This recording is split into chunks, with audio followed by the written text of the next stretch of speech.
अलबेले किस्सों की दास्तां के सिलसिले शुरू हुए, बनके कहानियां कहानियां।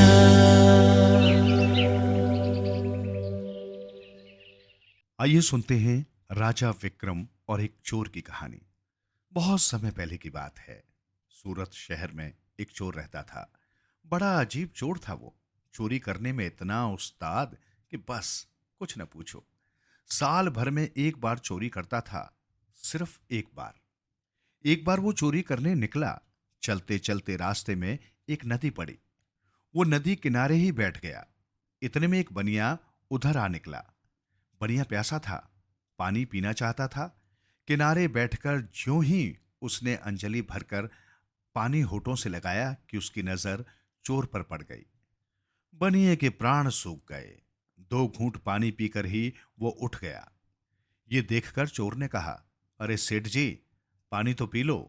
बनिया बोला, बस भाई, पी लिया। मुझे अब प्यास नहीं है। नहीं नहीं, डरो मत सेठ, मैं तुम्हें नहीं लूटूंगा। शांति से पानी पी लो। मैं तो बड़ी चोरी करता हूं। बनिए ने फिर से झुककर पानी पिया।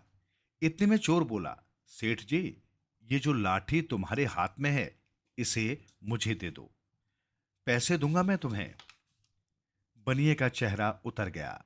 वो आनाकानी करने लगा। इस लकड़ी में क्या है? लाठी की मुझे जरूरत है। इतनी दूर जाना है, इसे लेकर तुम क्या करोगे? बेकार सड़ी सी लाठी है।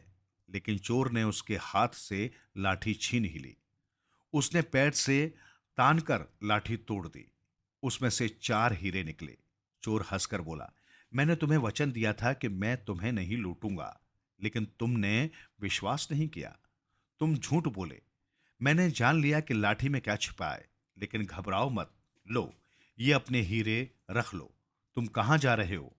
उज्जैन नगरी जा रहा हूं। अच्छा, तो उज्जैन के राजा विक्रम से कहना कि मैं कल रात चोरी करने आऊंगा। होशियार रहे। चोर ने कहा। बनिया चला गया। दूसरे दिन उज्जैन पहुंचकर बनिया ने सबसे पहला काम यह किया कि राजा से मिलकर उसे चोर की खबर दी। राजा ये सुनकर सोच में पड़ गया। भला वो कौन चोर है जो पहले से ये खबर भेज रहा है? राजा ने आज्ञा दी, मंत्री जी, आज मैं पूरे नगर में पहरा दूंगा। सिपाहियों को आज छुट्टी दे दी जाए। लोगों से कह दिया जाए कि बेफिक्र होकर सोएं। देखें कैसे चोरी होती है। राजा की आज्ञा थी। फौरन उसका पालन किया गया। रात होते ही सिपाहियों और चौकीदारों को छुट्टी दे दी गई। सब लोग सो गए। नगर के सारे दरवाजे बंद कर दिए गए। राजा ने चोर का भेष बनाया और शहर के चक्कर लगाने शुरू किए। घूमते घूमते वो 4 दीवारी के पास पहुंचा। एक जगह उसे लगा कि अगर चोर अंदर घुसेगा तो इसी जगह से घुस सकता है। वहां दीवार कुछ टूटी हुई थी। राजा वहां पहुंचा ही था कि सचमुच उधर से चोर ने चढ़ना शुरू किया। जब चोर ने देखा कि कोई आदमी वहां घूम रहा है तो वो नीचे उतरने लगा। लेकिन तभी राजा ने मुंह से सीटी बजाई। ऐसी सीटी चोर लोग आपस में एक दूसरे को इशारा करने के लिए बजाते हैं।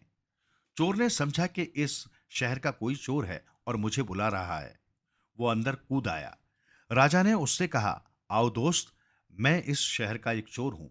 तुम्हें ऐसी ऐसी जगह दिखाऊंगा जहां माल ही माल है। दोनों साथ साथ चले। चलते चलते एक महाजन की हवेली आई। राजा ने अंदर जाने का रास्ता दिखाया।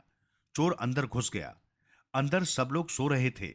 सेठ और सेठानी गहरी नींद में सोए थे। इतने में नींद में ही सेठानी बोली, कौन है भाई?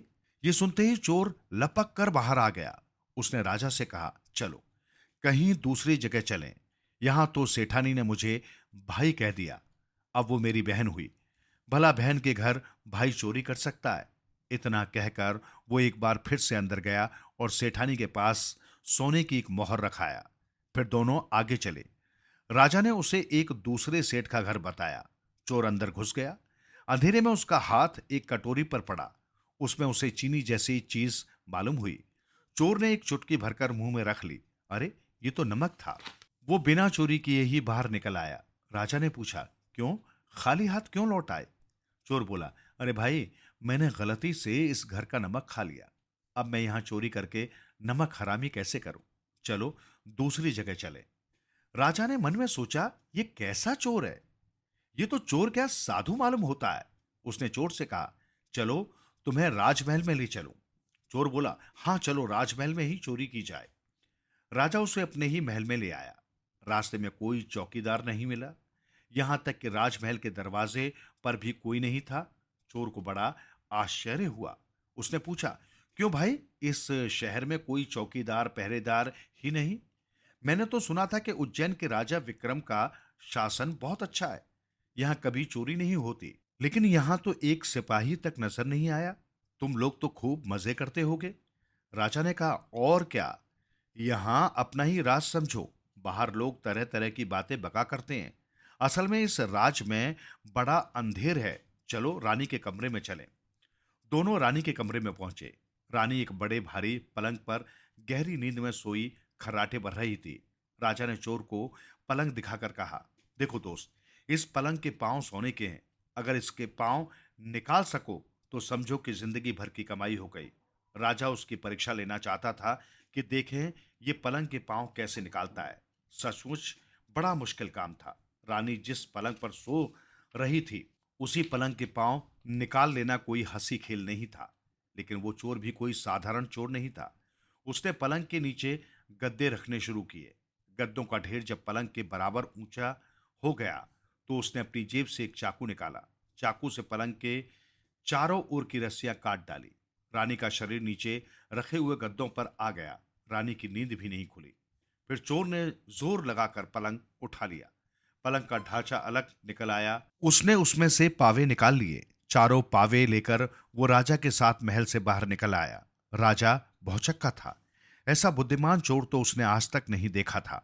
बाहर आकर चोर बोला, लो भाई, 2 पावे तुम्हारे, 2 मेरे, ठीक है ना? राजा बोला, नहीं नहीं, मैं तो एक ही पावा लूंगा। तुमने पूरी मेहनत की है, तुम्हारा हिस्सा ज्यादा होना चाहिए। चोर ने कहा, ठीक है, लेकिन तुमने मुझे रास्ता बताया और इतनी मदद दी, तुम्हारी मेहनत भी कम नहीं है। लेकिन तभी पास के एक पेड़ पर एक चिड़िया बोली। चोर चौंक पड़ा। उसने राजा से दूर हटकर कहा, मैंने आपको पहचान लिया। धन्य है आप, महाराज विक्रम की जय हो। राजा ने आश्चर्य से पूछा, लेकिन ये बताओ, तुमने मुझे पहचाना कैसे? चोर बोला, महाराज, मैं चिड़िया की बोली भी पहचानता हूँ। इस चिड़िया के बोलने का मतलब ये होता है कि इस माल का मालिक पास खड़ा है। ये धन आपका ही है, मुझे क्षमा करें। ये कहकर उसने राजा के पैर पकड़ लिए। राजा ने उसे माफ कर दिया। इतने भले और बुद्धिमान चोर को भला कौन नहीं माफ करता। राजा उसे अपने महल में ले गया। दूसरे दिन उसने भरे दरबार में चोर को बुलाया और बहुत सा इनाम दिया। चोर ने आगे से चोरी न करने की कसम खाई। राजा ने उसे अपने राज्य में एक अच्छी सी नौकरी दे दी।